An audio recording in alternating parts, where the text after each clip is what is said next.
Nadia. Oh no. तो इस आवाज़ ने और इस वीडियो ने एक तरह से मेरा 2025 जो है वो डिफ़ाइन किया है।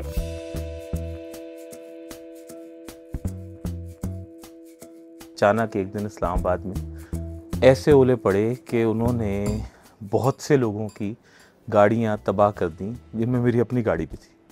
और वो नुकसान जो है वो इतना वसी पैमाने पे था और ऐसा था कि आखिरकार मुझे वो गाड़ी बेचनी पड़ी। कितने का नुकसान हो गया इन टोटल आपको? पर इतने का हो गया कि मुझे जो है वो बाद में बहुत सारे पैसे डाल के दूसरी गाड़ी लेनी पड़ी। सिंस मुझे लगता है कि विमेन फ्रेंडशिप एक बहुत खूबसूरत चीज़ है, तो मेरे लिए हाईलाइट ऑफ द ईयर था नायजा और शबाना की दोस्ती। और वैसे भी कहते हैं ना, women heal what they did not break, तो मुझे ये लगता है ये इसकी बहुत ही खूबसूरत मिसाल थी। बस अब ये लोगों को इतना तो वो समझ ही आ जाएगा। सेंट्रल पंजाब में जो सैलाब आया था उसमें मैंने एक स्टोरी की थी कि एक बंदा जो था वो 36 घंटे उस पे रहा, दरख्त पे लटका रहा, और नीचे पानी था और उसके ऊपर जो था, जिस दरख्त के साथ वो लटका हुआ था, उसके ऊपर वो कोबरा सांप बैठा हुआ था।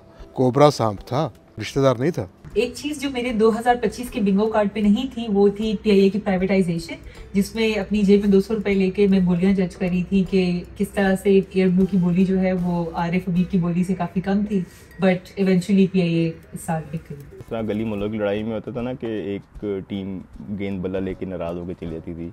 ये पहली दफ़ा हुआ है कि जो टीम ट्रॉफ़ी जीती है वो ट्रॉफ़ी लिए बगैर चली गई है। जिसने ट्रॉफ़ी देनी थी वो ट्रॉफ़ी अपने दफ्तर में रख के वो घर चला गया। सो मेरा नहीं ख्याल कि किसी के लिए ये हैरानगी की बात होगी या सरप्राइज़ होगा, लेकिन सबसे ज़्यादा जो ड्रामाई मेरा ख्याल है कि ख़बर इस पूरे साल की थी वो इंडिया और पाकिस्तान का जो कॉन्फ्लिक्ट था 4 दिन का।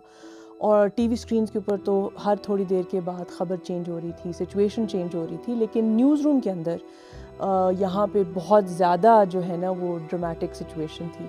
और बहुत सारे हमारे यहाँ पे कॉलीग्स हैं जो पहली बार इस तरह की ख़बर, इस तरह का इस स्केल का कॉन्फ्लिक्ट कवर कर रहे थे। और बहुत थोड़े रेस्ट के साथ, बहुत थोड़ी नींद के साथ बहुत सारे लोग जो हैं वो काम कर रहे थे। और इसीलिए यहाँ पे जगह जगह जो छोटे छोटे सोफ़े हैं, कुर्सियाँ हैं, वहाँ पे कोई ना कोई आपको सोता हुआ, रेस्ट करता हुआ नज़र आ रहा था।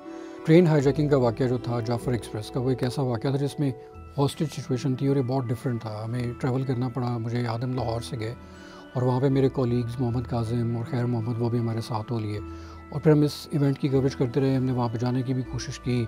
वो जो सिचुएशन बनी हुई थी, लोग वहाँ से निकल के आ रहे थे, उनसे हम बातचीत कर रहे थे, तो बहुत ज़्यादा काम था जो बहुत ही कम वक्त के अंदर हम कर रहे थे। जब मुझे याद है जब हम वापस पहुँचे तो तब आइडिया हुआ कि हम तो 2 दिनों में सोए ही नहीं तो उस वक्त जब जाके नींद ने किक इन शुरू किया तो उस वक्त पता चला कि हम कितने थके हुए थे।